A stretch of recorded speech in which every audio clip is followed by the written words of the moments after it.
नमस्कार मेरे प्यारे छात्र एवं छात्राएं। बायोलॉजिकल साइंस के रूप में आज हम इस वीडियो में म्यूज़ियम स्पेसिमेन के क्रम को आगे बढ़ाते हुए आज हम पैरामीशियम कॉर्डेटम पर आपके साथ चर्चा करेंगे। पूर्व की कक्षाओं में मैंने अमीबा प्रोटियस पर आपके साथ चर्चाएं की थी, जिस पे मुझे बहुत अच्छे प्रश्न भी आपने व्हाट्सएप के माध्यम से पूछा है और उसका मैंने त्वरित जवाब भी आपको दिया है और उम्मीद करता हूँ कि इसमें भी चर्चा के उपरांत आप अपने प्रश्नों को व्हाट्सएप पे डालेंगे। देखिए, आप जब अपने वर्ग में जाते हैं तो पूर्व में ही आपने ये तैयारी कर ली है कि हम प्रोटोजोन ग्रुप में ही अगला जो स्पीसीज़ है वो पैरामीशियम पर हम चर्चा करेंगे। और पैरामीशियम में आप उसके स्ट्रक्चरल पार्ट, उसके जो संरचनात्मक भाग हैं उस पर आप चर्चा कर रहे हैं। तो ये आपके दिमाग में क्लियर होना चाहिए कि हमें ब्लैक बोर्ड पे उसका एक डायग्राम बनाना है, जो वीडियो के बाद आपको मैं ब्लैक बोर्ड तक ले जाऊंगा। और आप पूर्व के कक्ष में प्रोटोजोन के वर्गीकरण को बढ़ाते हुए आप अमीबा की ही एक उच्चतम व्यवस्था में पैरामीशियम की जब आप बात करेंगे तो इसकी पूर्व चर्चा अमीबा में हो जानी चाहिए, ताकि बच्चे जब वर्ग में बैठें तो उन्हें ये लगे कि हाँ, आज हमें पैरामीशियम के बारे में जानकारी होगी। पैरामीशियम क्या है, यह देखने में कैसा होता है, इसके आकार क्या हैं, आकार के अंदर जो भाग है उसके कार्य क्या हैं। तो ये पूर्व के पाठ ही में इनको आप इशारे में, जैसे आपने अमीबा प्रोटियस में कहा था कि उसको मूव करने के लिए उसके पास फुट, एक सीडो फुट होता है जो सीडोपोडिया बोलते हैं। उसका स्ट्रक्चर जो होता है वो अनइवन होता है, वो क्लियर कोई शेप होता नहीं है। तो ये जब आप शेप की बात कर रहे हैं तब यहाँ तुलनात्मक अध्ययन करेंगे कि अमीबा प्रोटियस में शेप नहीं होता, लेकिन पैरामीशियम में एक शेप एग्जिस्ट करता है। तो ये एक शेप जो है उसका एक स्पाइंडल शेप जो है, ऊपर फ्लैट होगा, नीचे पॉइंटेड की ओर आएगा, वो शेप बनता है। वहाँ आपने एक न्यूक्लियस की बात की थी, यहाँ भी एक न्यूक्लियस होगा, लेकिन यह न्यूक्लियस इसके दो फॉर्म में होगा, एक छोटा होगा और उससे एक बड़ा लगा हुआ होगा।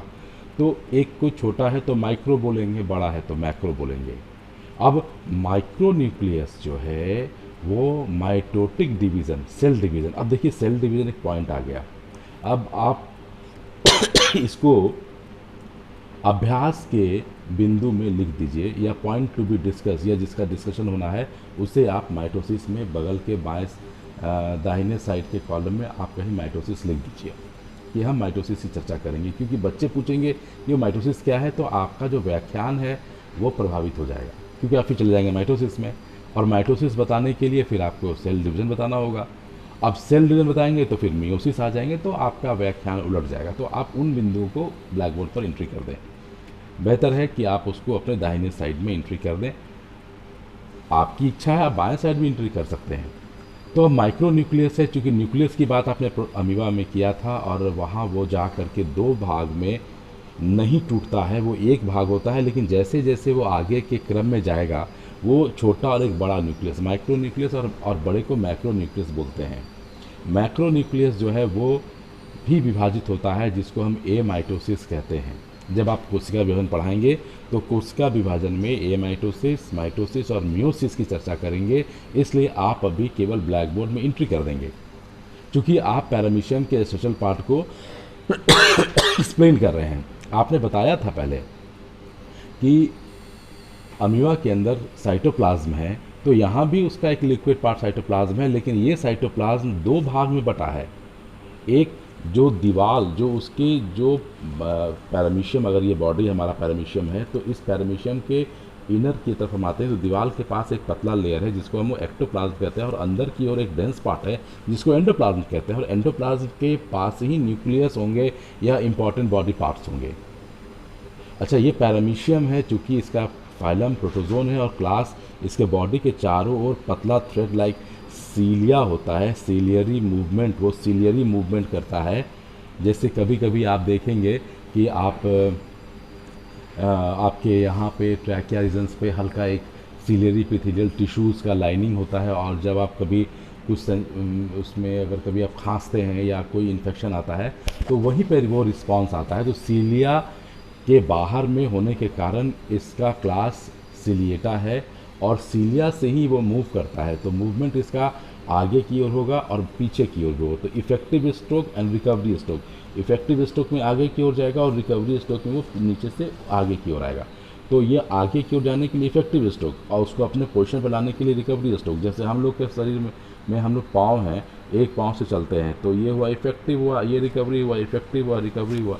तो इफेक्टिव और रिकवरी स्ट्रोक के माध्यम से उसमें एक मूवमेंट होता है बॉडी के चारों ओर। एक सीलियरी थ्रेड लाइक स्ट्रक्चर है, इसको हम लोग सीलिएटा क्लास में इसलिए भेजते हैं, सीलिया थ्रेड लाइक स्ट्रक्चर है।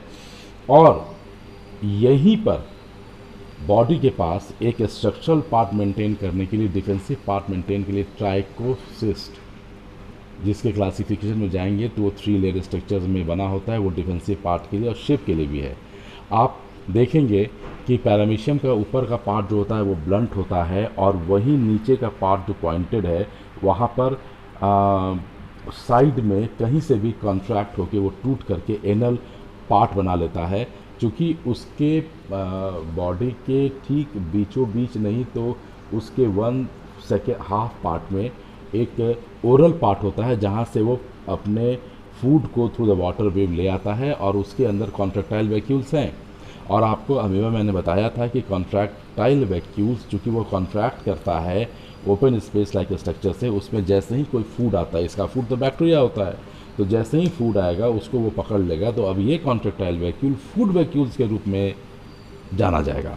अब ये फूड वैक्यूल जो है वो पूरे जैसे अमीबा में वो रोटेट करता है वैसे ये रोटेट करेगा और रोटेशन ये साइक्लोसिस प्रोसेस से वो डाइजेस्ट होगा। डाइजेस्ट होने के बाद एब्जॉर्ब होगा एंडोप्लाज्म में और अनडाइजेस्टेड पार्ट इसके एनल पोर से बाहर निकल जाएंगे। तो ectoplasm, endoplasm, micronucleus, macronucleus, contractile vacuoles, oral cavity, anal pore, ये सारे इंपॉर्टेंट पैरामीटर्स हैं सीलिया में। और अब हम जब आपको ब्लैक बोर्ड पर ले चलेंगे तो उसको हम डायग्राम से उसको हम एक्सप्लेन करेंगे। चलिए हम ब्लैक बोर्ड पर चलते हैं। तो आप देखिए ये क्लासिफिकेशन का पार्ट है, फाइलम, प्रोटोजोआ, क्लास, सिलिएटा। सिलिएटा इसलिए कि सिलिया इसके बॉडी के चारों ओर फैला हुआ है, ये आप देख रहे हैं, इसलिए इसको स्लिपरी एनिमल्क्यूल्स भी कहते हैं। वो स्लिप करता है, बड़ा स्लिपरी होता है और ये कंप्लीट फूड इनगल्फ करता है। तो होलोट्राइका, जेनस पैरामीशियम, स्पीसीज पैरामीशियम कॉर्डेटम।